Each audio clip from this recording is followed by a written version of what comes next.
and debate class. So the purpose of this class, right, some things you're going to get out of it is how to improve your critical thinking, to improve your written and oral communication skills, debating through thoughtful arguments, right? Practicing your research, organization, presentation, and public speaking, and to gain confidence in your ability to put forth your ideas and make difference. So in the beginning of the debate, you're going to greet the other person. That looks like I've got a spelling error there. You're going to greet the other person. You're going to acknowledge them. You're going to offer them good luck, right? If you haven't met them yet, we're going to introduce ourselves. Then you're going to establish rules for the debate. Pretty much people will know the general format of, who goes first and things like that. So the main thing about establishing the rules is establishing time guidelines, because we'll set a timer and we'll say, okay, you can speak now for 3 minutes. And then you don't interrupt the other person while they're speaking. So the guidelines of the time. Then the next thing is to examine the question, right? Which you've already seen the questions we're going to talk about today. And then decide pro or con.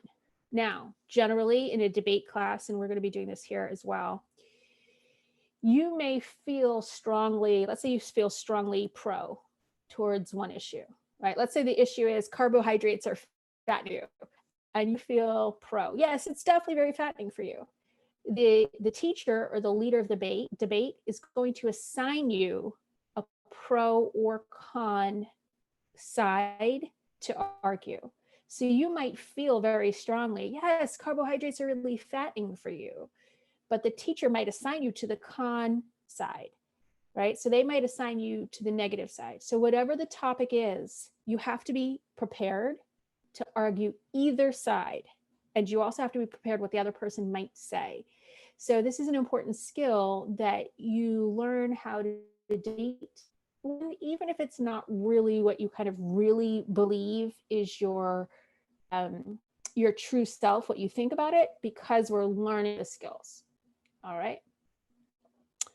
Smart people know the importance of debate and do it well, right? Don't raise your voice, improve your argument, right? That's from the Nelson Mandela Foundation speech. And so here's what makes up a debate. There's a few parts that make up the debate.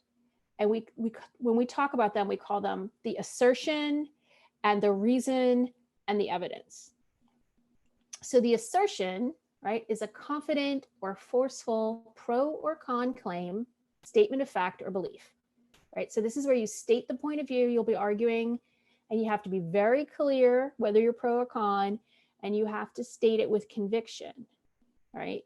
So this is your claim right here. Your assertion is your claim. So you've got your question, your topic, right? Which is also sometimes called the resolution. That's what you're aiming towards, is to answer that question. So the very first thing, in your opening argument, you're going to say, I strongly believe, right? I assert that, I contend that, I'm going to show you that, right? So you're going to start off with that kind of sentence structure. I'm going to show you that carbohydrates make people fat. They're really fattening because, right? You're that kind of thing. You're going to start with your assertion, what it is you're trying to convince the other side of. That's your assertion, and that's how you start, right? Then you're going to give your reason, right? Causational relationships, justifications, detailed explanations, and supporting the assertion. So this has to have a why, right? I really think, right? Carbohydrate, and then you show why carbohydrates are fattening. You're going to give your reasons here. And, right, so you need multiple reasons. You're always going to need at least 2. Now, for these debates, you really want to come up with 5 reasons that support your argument, right? That support your assertion. So you want to come up with 5. You want 2 that are very strong that you can talk about and that you have real good reasons for, and then evidence for, right? So this works with any debate. This is how they all are going to go. You're going to look at the question topic. You're going to decide whether you're pro or con, or I'll assign you pro or con. Then you're going to go for what's your assertion, right? What's your main overall statement that you're asserting that this is true, the side you're trying to win them on. And then we're going to go with your reasons. You're going to find 5 reasons. You're going to pick the 2 strongest reasons, and you're going to show the relationship, how that reason supports your claim. Does that make sense? Right? Everybody got that? So you tell us why. Tell us why we should agree with you. And this is where your skills to convince us are really going to come in. And everything from eye contact and body language and tone of voice and how confident you are when you say it, all of those things are important. Okay, you're going to deal with the reasons one at a time. So with each reason, then you need to present evidence. So evidence obviously is specific examples, facts or observations that support your reasons and assertions. So you've got two types of evidence. One is professional studies and one is personal experience. And you can use both, that's fine. For the professional studies, it's not enough to say, oh, well, there have been some studies that say carbohydrates are fattening. Right? Some studies have said that's okay, evidence. So professional studies, it's not enough to say some studies say, people have shown. You need to say specifically which study. So you're going to want something like Professor John Smith from Harvard University in Boston in a 2004 study with 342 people showed that carbohydrates are fattening in this situation and they're helpful in this situation. So you really, at the very least, you're going to need the person, the organization, and the year. If possible, you also want the city and how many people were in the study.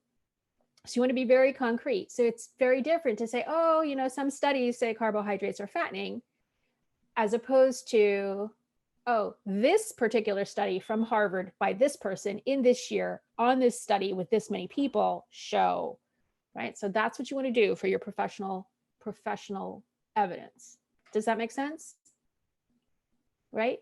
So we're going to have the topics that we're going to speak about ahead of time. So for homework, what you're going to do is you're going to look for evidence pro and con, because you don't know which side I'm going to assign you to. Right? So that's going to be part of your organizational research, is deciding what your assertion is going to be, deciding what your research is going to be, and then finding the evidence. And then when we're in class, we'll talk about it. We decide who's pro and con. This is always the general format. The first person gives their pro argument for 3 minutes. They state what their assertion is. They do reason 1, evidence 1, reason 2, evidence 2, and then they thank the other people in the room for listening. Does that make sense? Right? It's pretty clear.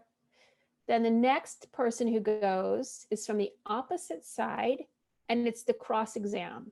That person has up to 2 minutes to try and poke holes in what the first person says, try and make their argument sound not as strong, anything like that.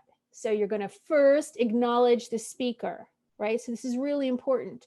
You're going to say, thank you very much. I heard what you said. You've made a really good argument. I see you feel very passionate about this, or anything that you can say specifically to them to acknowledge them, right? So that's the first thing you do. You acknowledge them, and then you see if you can rebut those reasons. Got reasons in here twice. See if you can rebut those reasons with counter evidence. So this isn't where the person on the con side, you're not really presenting your new information or your new arguments. You're really just focusing on trying to make theirs not as strong. Even if it's a little bit weaker, that's what you're focusing on. So that comes next. So first you got the first 3 minutes, per person talks, person on the con side gets 2 minutes to counter. Then we go to somebody on the con side and they get their first time to talk about their side. Same thing, assertion, reason 1 evidence, reason 2 evidence, thank you. And the other side gets to cross-examine. And then we repeat it. Make sense? Okay, so at the very end of the debate, after everybody has talked, we usually have one person from each side try to say, what's the impact? And make sure it all relates again back to the original topic and question, right? This means that although technology can be helpful and harmful, I think it's more helpful because it's important, because the results are, this kind of ending statement.